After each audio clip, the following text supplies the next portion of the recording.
Blog Talk Radio. Thank you for being here.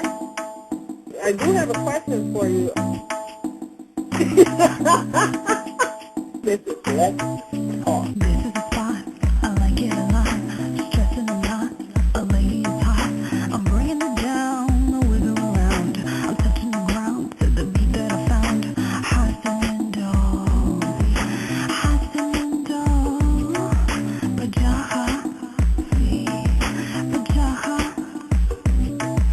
Nigarando. Nigarando. Nigarando. Nigarando.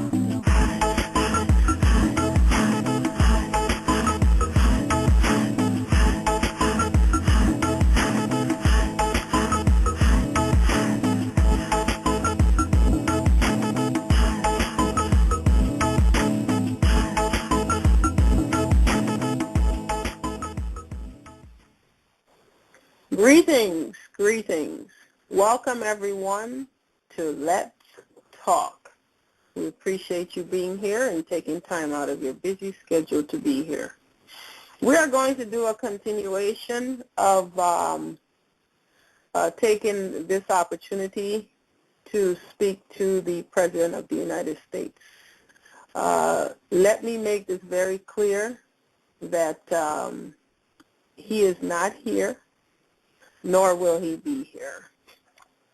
But we are giving each and every one of you a platform to speak directly to the President as though he was here. So to all, please be respectful when expressing your repugnance. And thank you so much.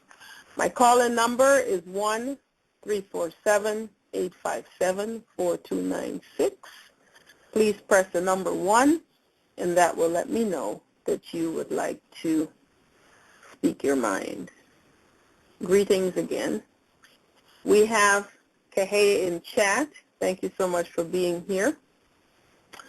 And those who are listening on demand, those who are streaming, those who are listening through Blog Talk Radio, we thank you so much for being here. Again, if you have a comment or a question, or if you would like to say something directly to the President of the United States concerning how you feel about what's going on, please call 1-347-857-4296. The lines are open right now, so please feel free to call. I have one caller on the line. I believe it's Kahea. Good afternoon, Kahea. How are you? I'm good. Can you hear me? Okay. Yep, you have to give me a minute because I mute my phone when you ask me that. Okay. I'm good, thank you. Okay. Did you have a good day today? Yeah, I had a very, very powerful dream. Can I give a shout-out real quick? Can I give a shout-out? Sure. I'm going to give a shout-out to Lady Walter Selassie. She made it onto 90210 as an extra, and I saw her face. She's in Season 3, Episode 8, at the end, where there's an after party, or a party for this character, AIDS, her, her, like, red carpet something, and, and the lady sitting in the chair and with her friend, and they're like, love your dress, Aid, or something like that. And Aid turns around and goes, thank you, or something, and then you see a lady, and you see Aid. So, shout out to the lady for that. And if you get a chance to go see 90210, the CW version, episode 8, season 3. Okay.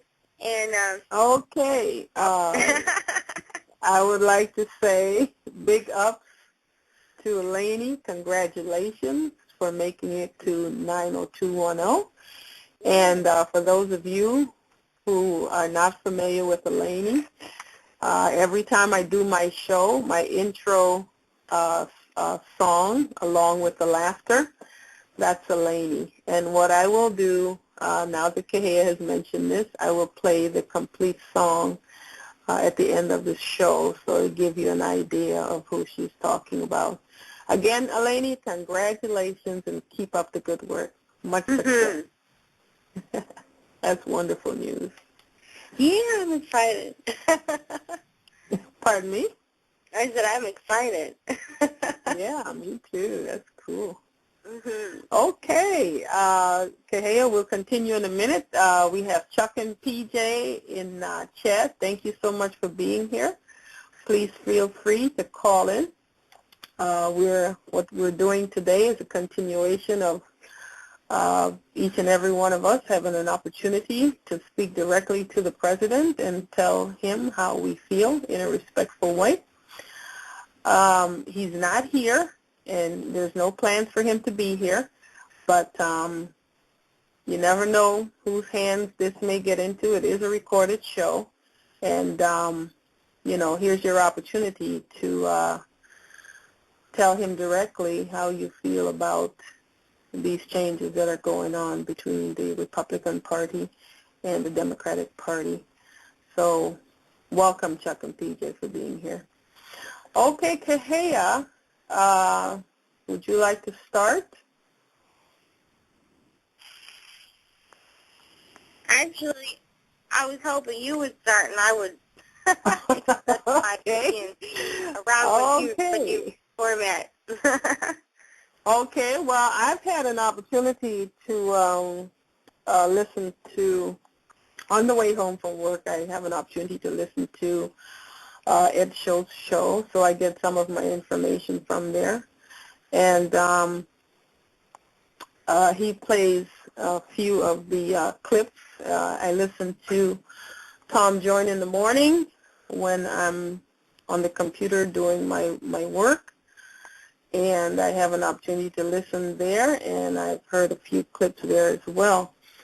What I would like to say to you, Mr. President, thank you for the job that you're doing, and you have my support 100%.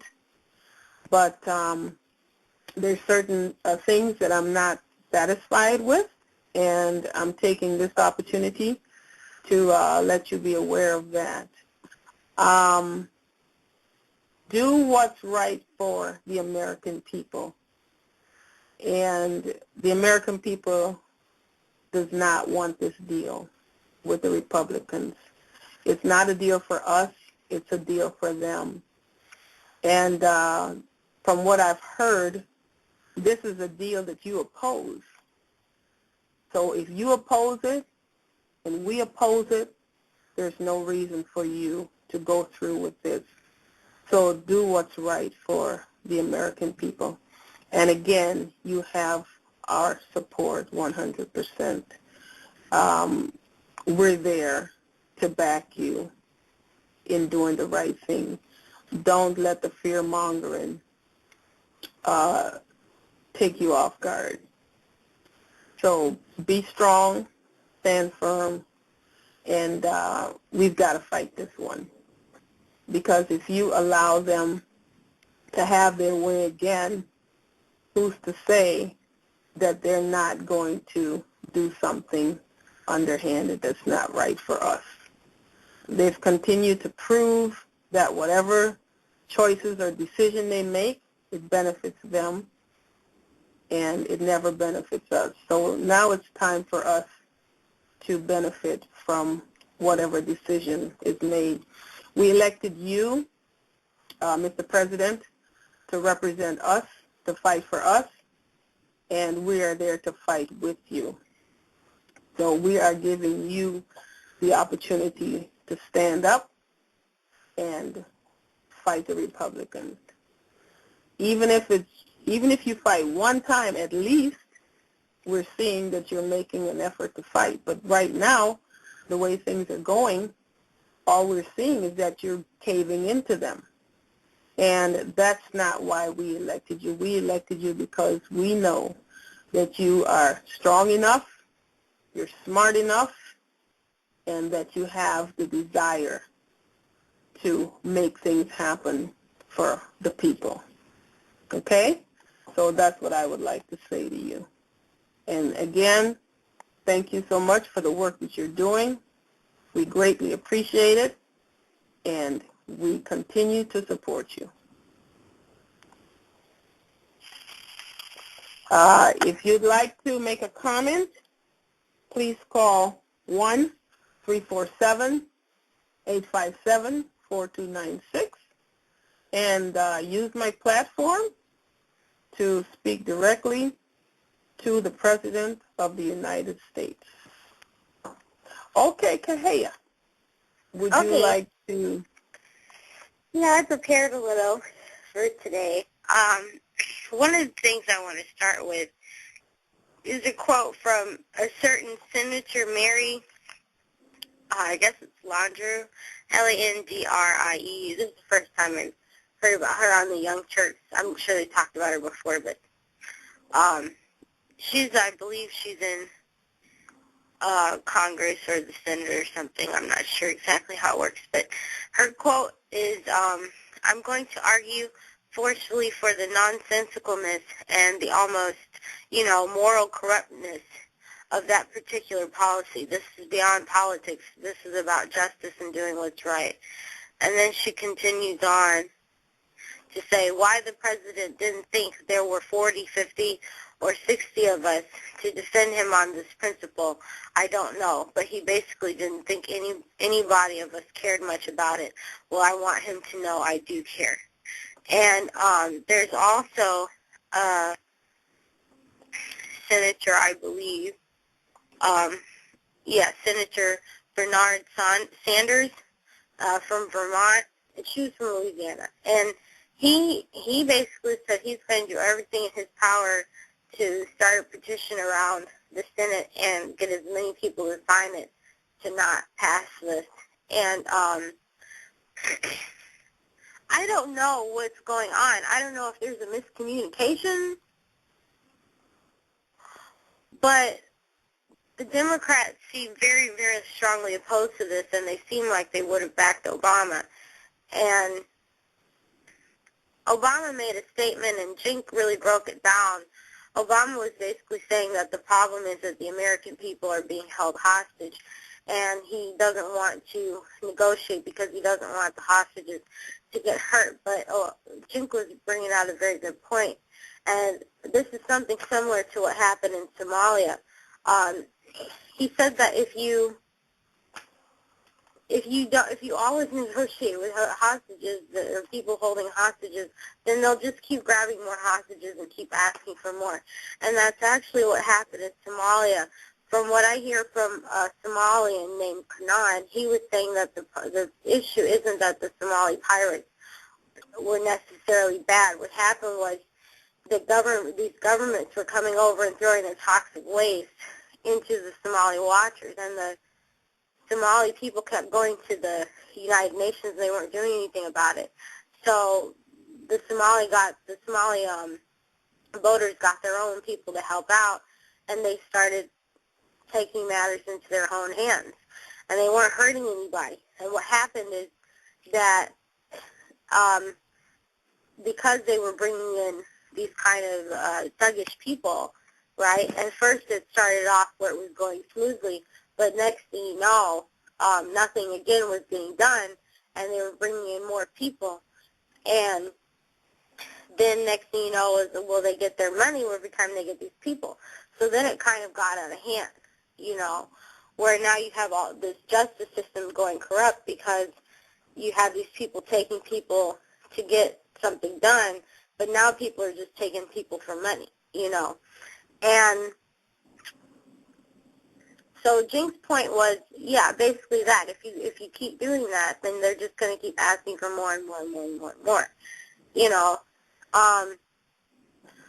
And as I said before the other day, Obama has to be, Jink said it. We got him in office because we thought he would take charge and take command and do what needs to be done, and he's not being like that. And I used an example I think is pretty fitting earlier. I was telling my husband, it's not that, it's like if you go to get a massage,